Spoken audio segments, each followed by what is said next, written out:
पिंकू एक छोटा लेकिन बहुत ही जिज्ञासु बच्चा था। उसे आसमान में उड़ते बादल, चिड़ियों की चहचहाहट और रंग बिरंगे गुब्बारे बहुत पसंद थे। हर रविवार को गांव में एक गुब्बारे वाला आता था और पिंकू हमेशा उससे सबसे बड़ा गुब्बारा खरीदता था। एक दिन जब पिंकू ने गुब्बारे वाले से पूछा, क्या कोई ऐसी जगह है जहां सब कुछ गुब्बारों से बना हो? गुब्बारे वाले ने मुस्कुराकर कहा, हाँ, एक जगह है, गुब्बारे वाला शहर। लेकिन वहां जाने के लिए तुम्हें बहुत हिम्मत दिखानी होगी। पिंकू की आंखें चमक उठीं। उसने तय कर लिया कि वह इस रहस्यमयी शहर को खोजेगा। अगली सुबह जब पिंकू अपने बगीचे में खेल रहा था तो अचानक उसे हवा में एक चमकीला, सुनहरा गुब्बारा तैरता दिखा। वह धीरे धीरे पिंकू के पास आया और फुसफुसाया, अगर तुम गुब्बारे वाले शहर जाना चाहते हो तो मेरी रस्सी पकड़ लो। पिंकू चौंक गया लेकिन रोमांचित भी था। उसने हिम्मत जुटाकर गुब्बारे की रस्सी पकड़ी और देखते ही देखते वह आसमान में उड़ने लगा। धीरे धीरे वह बादलों के ऊपर पहुंचा और उसने एक शानदार शहर देखा जो पूरी तरह गुब्बारों से बना था। गुब्बारे के घर, गुब्बारे की सड़कें, यहाँ तक कि लोग भी गुब्बारे जैसे हल्के और फुलाए हुए लग रहे थे।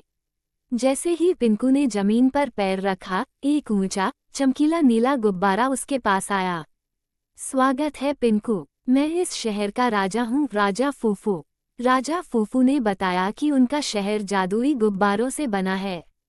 यहाँ के लोग उड़ सकते हैं, हवा में तैर सकते हैं और बिना किसी डर के खेल सकते हैं। पिंकू ने खुशी से उछलते हुए पूछा, क्या मैं भी उड़ सकता हूँ? राजा ने मुस्कुराकर कहा, बिल्कुल, लेकिन तुम्हें 3 परीक्षाएं पास करनी होंगी। राजा फूफू ने पिंकू को एक विशाल हवा के झूले पर बैठने को कहा जो बादलों में झूल रहा था। तुम्हें बिना गिरे इस झूले से दूसरी तरफ जाना होगा, राजा ने कहा। पिंकू झूले पर चढ़ा, लेकिन जैसे ही झूला आगे बढ़ा, तेज हवा चलने लगी। झूला इधर उधर हिलने लगा। पिंकू डर गया, लेकिन उसने हिम्मत नहीं हारी। उसने धीरे धीरे अपने हाथों से रस्सी को पकड़ा और ध्यान से संतुलन बनाए रखा। आखिरकार वो दूसरी तरफ पहुंच गया। राजा फूफू खुश हुए और बोले, बहुत अच्छे पिंकू, अब दूसरी परीक्षा के लिए तैयार हो जाओ। अब राजा ने पिंकू को कई छोटे छोटे गुब्बारे दिए और कहा, इन पर बैठो और उड़ने की कोशिश करो।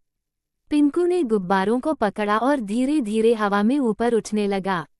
लेकिन अचानक तेज हवा आई और उसके कुछ गुब्बारे दूर उड़ गए। अब पिंकू को जल्दी से संतुलन बनाना था। उसने दिमाग लगाया और अपने पैर फैलाकर हवा में संतुलन बना लिया। धीरे धीरे उसने खुद को गुब्बारों पर सीधा कर लिया और सफलतापूर्वक उड़ने लगा। राजा फूफू ने ताली बजाई, वाह, तुम तो बहुत होशियार हो पिंकू। अब आखिरी परीक्षा बाकी है। राजा ने पिंकू को एक चमकता हुआ लाल गुब्बारा दिखाया और कहा, ये हमारा जादुई गुब्बारा है, लेकिन दुष्ट हवा दैत्य इसे चुराने की फिराक में है। तुम्हें इसे बचाना होगा। तभी अचानक एक तेज काली हवा का झोंका आया और गुब्बारे को उड़ा ले गया। पिंकू ने बिना समय गंवाए अपने उड़ने वाले गुब्बारों का सहारा लिया और हवा में तेजी से उड़ चला। हवा दैत्य बहुत तेज था, लेकिन पिंकू ने समझदारी से काम लिया। उसने एक मजबूत रस्सी को गुब्बारे से बांध दिया और फिर अपने शरीर को हल्का करके उसकी ओर बढ़ा। जैसे ही हवा दैत्य ने गुब्बारे को पकड़ने की कोशिश की, पिंकू ने उसे झट से खींच लिया। अब जादुई गुब्बारा फिर से सुरक्षित था। राजा फूफू और पूरे शहर ने खुशी से तालियां बजाईं। तुमने तीनों परीक्षाएं पास कर ली पिंकू, अब तुम हमारे शहर के विशेष मेहमान हो। पिंकू ने गुब्बारे वाले शहर में बहुत मस्ती की, लेकिन उसे अपने माता पिता की याद आ रही थी। राजा फूफू ने मुस्कुराकर कहा, समय आ गया है कि तुम वापस जाओ, लेकिन याद रखना, हिम्मत और समझदारी से हर मुश्किल को पार किया जा सकता है। पिंकू ने राजा को धन्यवाद कहा और सुनहरे गुब्बारे की रस्सी पकड़ ली। कुछ ही देर में वह अपने घर वापस आ गया। उसकी माँ उसे बगीचे में सोया हुआ देखकर हैरान थी। पिंकू ने आंखें खोली और मुस्कुराकर कहा, माँ, मैं गुब्बारे वाले शहर होकर आया हूँ। माँ ने हंसकर कहा, अच्छा, और क्या सीखा वहाँ? पिंकू ने गर्व से कहा, हिम्मत, मेहनत और समझदारी से हर परीक्षा जीती जा सकती है।